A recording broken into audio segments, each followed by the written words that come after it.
This video is brought to you by patreon.com/worsttake. Get access to exclusive live streams and Discord servers, on-screen shoutouts, and early access to some videos when you join now. Help make sure that we can continue to make content like this by supporting the Patreon. Links are in the description down below.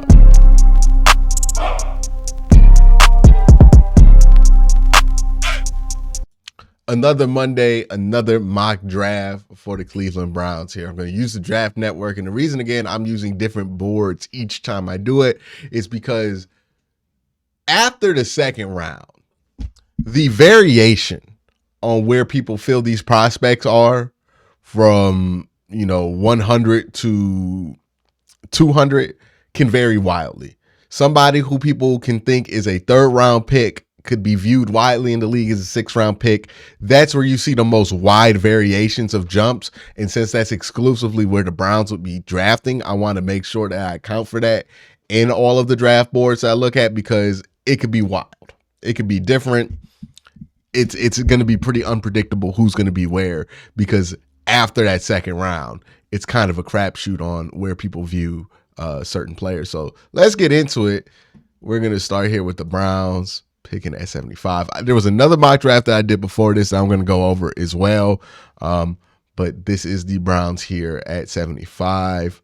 Deonte Banks is still here. Clark Phillips, Antonio Johnson, DJ Turner, Jordan Battle, Hendon Hooker, Rashee Rice. So there's some interesting guys here at the corner position. The Browns really don't need another corner.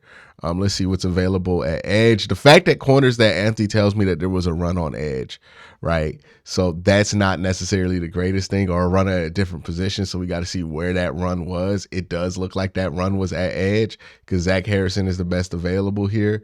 Inside defensive line. Oh, there was a massive run on inside defensive line. So D tackles, 3 techs, they got washed out clean before the Browns got the pick here. There was a massive IDL run. I'm trying to find.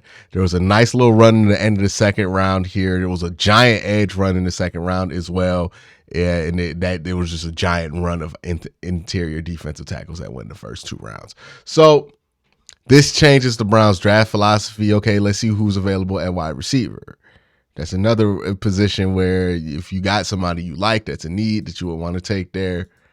If not, then we got to look at best available. We only have 40 seconds here. So is it Deonte Banks, Jr. out the Big Ten, another corner? Or honestly, I think Jordan Battle's probably the best value you can get here. Somewhat of a position of need because you don't have, I'm going to go Jordan Battle. Maybe he could play the slot. So we're going to go Jordan Battle here. Again, this is the first time I've ever seen this collection of players available at this specific spot. And that's why you do different mock drafts, right? To see what different boards are going to get at. Now we're at 99 here. Let's see who's still available at edge. Andre Carter, Nick Herbig, Robert Beal Jr., offensive tackle, quarterback, no need. Running back, Tank Bixby. Wide receiver. Nothing crazy. Most of the guys I like are not really super valued in this mock. So I think I'm going to take a swing here. Let me see. Even Javon Dexter. Wow, man. This run on defensive tackles is crazy that just happened here. Crazy run on defensive tackles. But it could happen. We're at what? 99. I'm probably going to go Osagun here unless I see something that prevents me from doing that. Yeah, we're going to go Osagun here because the run just killed it. Honestly, the Browns would probably trade back in this kind of a scenario. And they would not just trade back, they would trade back into next year. We'll get Osagun. All right, now we're in the 4th round. It's about time to get a wide receiver. In my opinion, probably time. Let's see, is Mingo still available? So Jonathan Mingo is available. That's probably going to be the pick here. Let me see, edge. The guys I want. So Herbig is still there. I don't like Herbig more than I like some of the other guys though, so I think I'm gonna wait on that. I'm fine with missing out on Herbig. Yeah, take a long snapper here. Yeah, we're gonna go Jonathan Mingo here. Let's take Mingo.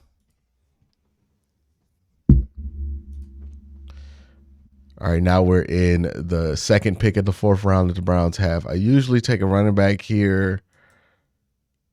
There's no running back named Mingo.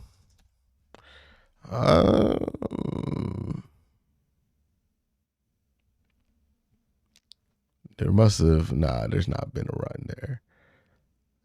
Let's go edge. Let's get Nick Herbig. All right, here, and let's see what else, because I know Yaya's got to still be there. Yeah. And then Carl Brooks got to still be there. I like Carl, but Carl's not really valued. Oh, no, Carl's with the K. Yeah, so Carl's like 230 in this mock, so there's no really good reason to get him until like 192. Same thing with Yaya. Let's go back to wide receiver. I know Tyler Scott is there. Iosivas is there. Who's that tight end that's available? You want to go Schoonmaker?